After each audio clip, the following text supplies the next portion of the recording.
my core premise for this video and kind of what I want to talk about is the struggles of being a Gen X person that's on the job market looking for an opportunity.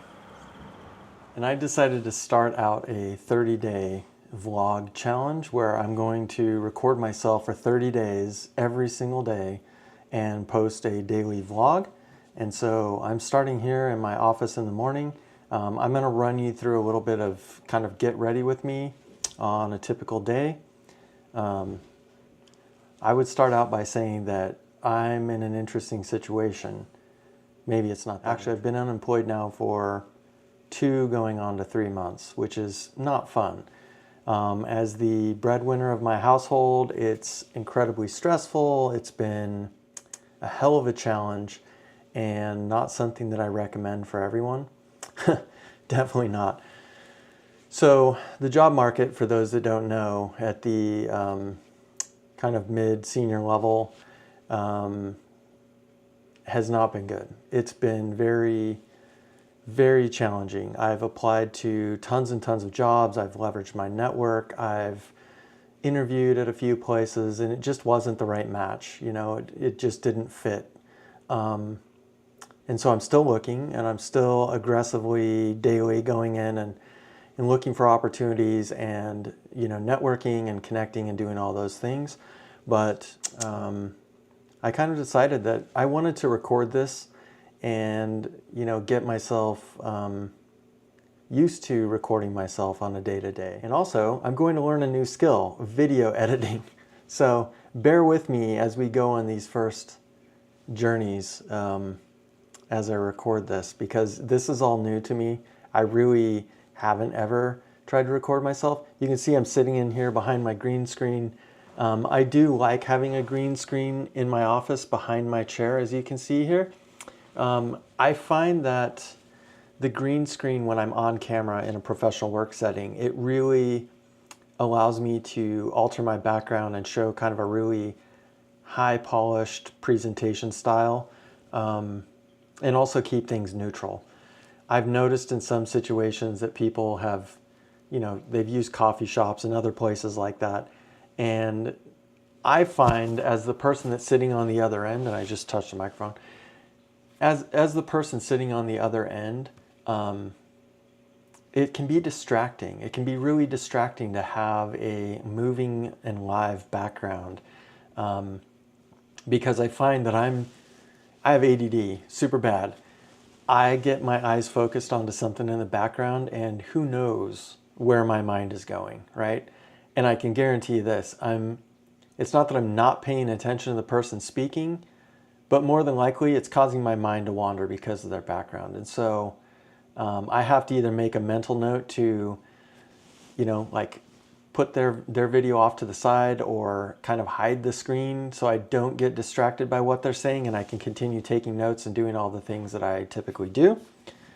So I just wanted to kind of start off with that little intro and introduce myself. Can you say hi? Say hi? Say, I'm Sophie. I'm a Sophie girl. I'm a pretty girl. Okay. She is 3, almost 4 years old. Sophie Manglu. She's just a love. Such a sweet baby. And she likes to hang out in the office when I'm in here. I have her own little chair. So, about me. I'm Gen X. I won't tell you my exact age, but I'm old enough. I work as a director of customer success in software companies, and for the past 3 or 4 jobs I've been remote and working remotely, you know, from home, supporting Fortune 500 customers and, you know, working with some really great teammates and things like that. But unfortunately, I find myself laid off as of just over 2 months ago. It's actually getting closer to 3. And so with that amount of time and no paycheck, and I've applied to tons and tons of jobs, I've interviewed at a couple. I'm somebody that has a ton of experience and know-how and adaptability and all the things that we have as Gen Xers, right? Most of us grew up with hard times and not all the things that you would typically need. Here comes another car. Friggin' cars.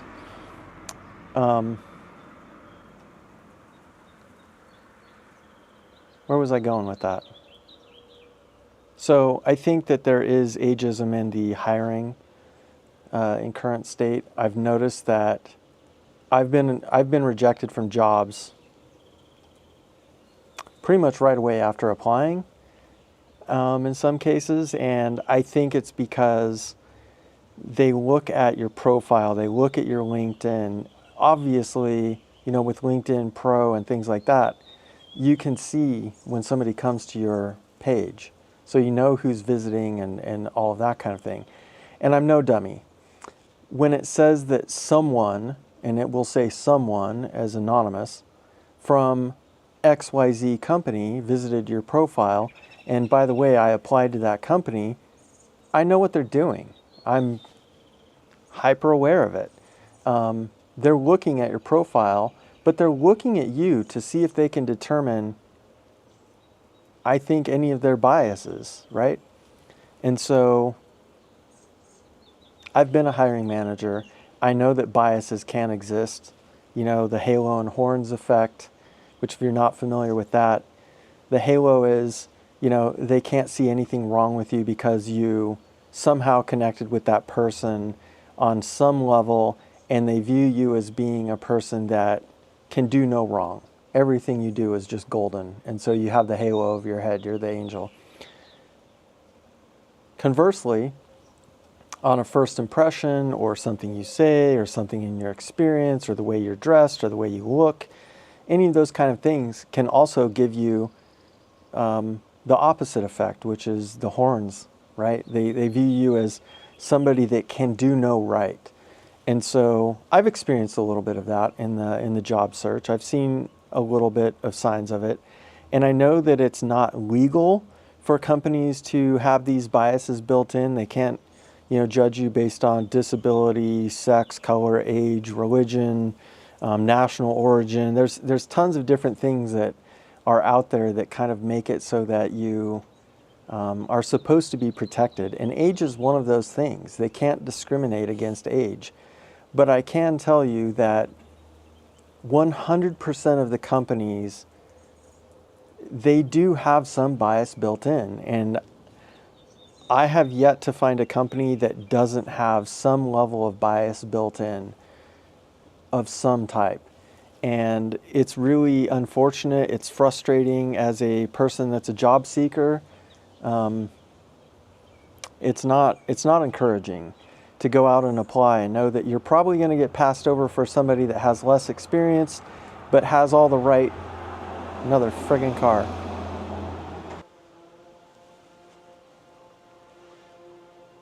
Ooh, fancy.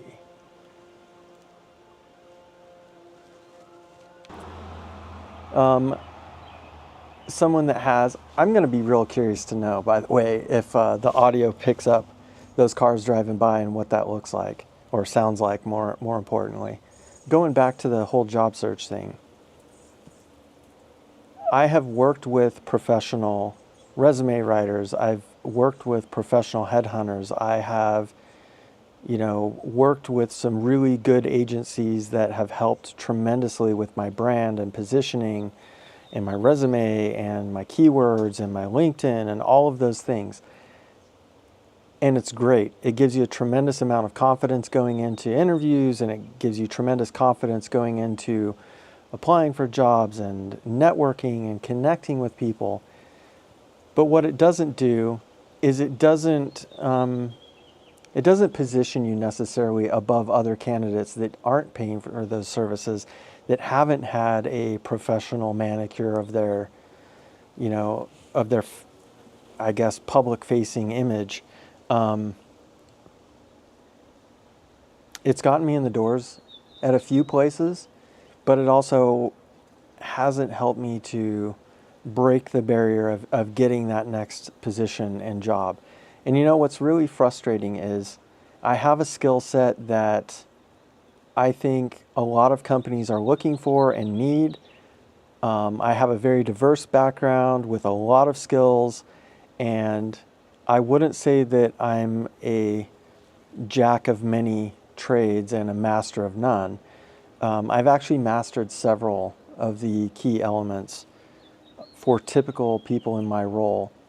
I've got high level of certifications and training and expertise and background and experience and the numbers to support it and the customers to support it. Unfortunately, I just think that it's not translating to the current job market, and so that's been frustrating. And I know there's a lot of stuff out there, hype about AI and what AI is doing and how AI is taking jobs or replacing people and things like that. And I can tell you, yes, there is a little bit of that, especially in the software industry, but I think it's also an enabler. AI is a tremendous enabler that can take a lower skilled person and make them higher skilled. I think it can take a high skilled person and make them extremely high skilled. And it can really help your learning. So if you're not a person that has embraced AI or has tried to, leverage AI for things, it really can be a tremendous game changer for simple things. I mean, my wife is an influencer on TikTok, and she does tons and tons of videos every day. And I sat back over these past couple of months and started realizing that oh boy, it's a delivery. I started realizing that it is I'm going to pause this. This ain't going to fucking to help her business. And because I've worked in 3D and AI and software, I understand the premise of what she's trying to accomplish and how she's trying to reach her audience and provide high-level content and build her community and, sell goods and do all that stuff. What I realized is that I could help her in her own process with AI. I could actually train the AI to do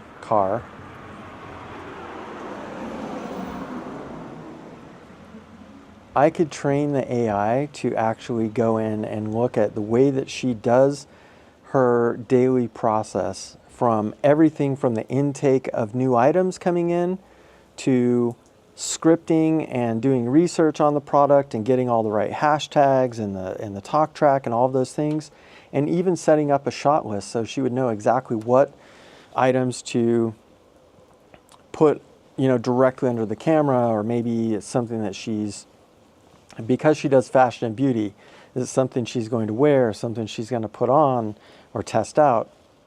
And so I started a process where I put all of her information into the AI and said, make this into a much better, efficient process. And it did.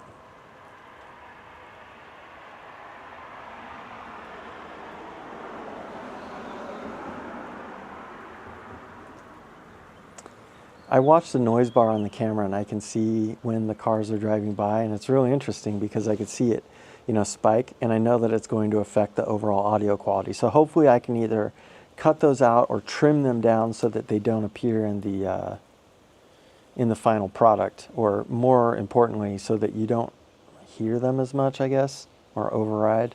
I don't know how this is going to sound. I have a microphone, lapel microphone right down here, and we'll see. It'll be interesting to know. Can't wait to watch this back on the big screen, let me tell you.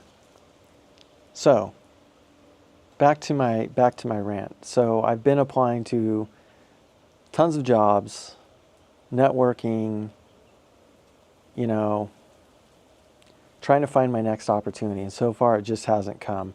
I had a couple that I think were really close, and unfortunately the companies either decided through their own process that they wanted to change or alter the position or hire internally, which is very common, or they were just going to scrap the idea altogether. And sometimes that's my own fault, because I do a tremendous amount of research on companies, and I know probably more about the position, the inner workings of the company going into the interview than they would expect a candidate to have. Sometimes I think that elevates me, and sometimes it maybe hurts me. I don't know. It'd be interesting to get some feedback from these hiring recruiters and managers, and and find out if that has any impact. But I'm just going to start recording these videos every day and uploading them daily. And I'm going to hold myself accountable to that for the next 30 days. And I hope I build a tremendous skill and we have a good time and we talk about a lot of great things. And I'm really curious to know, if you did come to this video and you're meeting me for the first time, what kind of things would you like to hear or see from a Gen X person that's currently unemployed and on the market looking for something and is really running out of runway for how long I have before I can no longer survive being unemployed. Yeah. So, I think this has been fun. I think I have about 10 or 15 minutes of content here.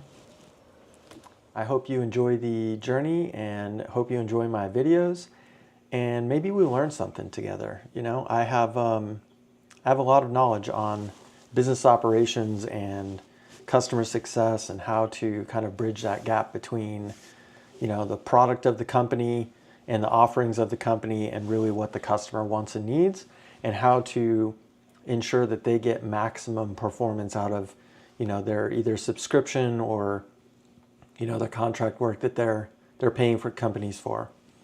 So anyway, join me on this journey. We're going to have a great time. Welcome, and I hope you subscribe and follow for more, because it's going to be fun.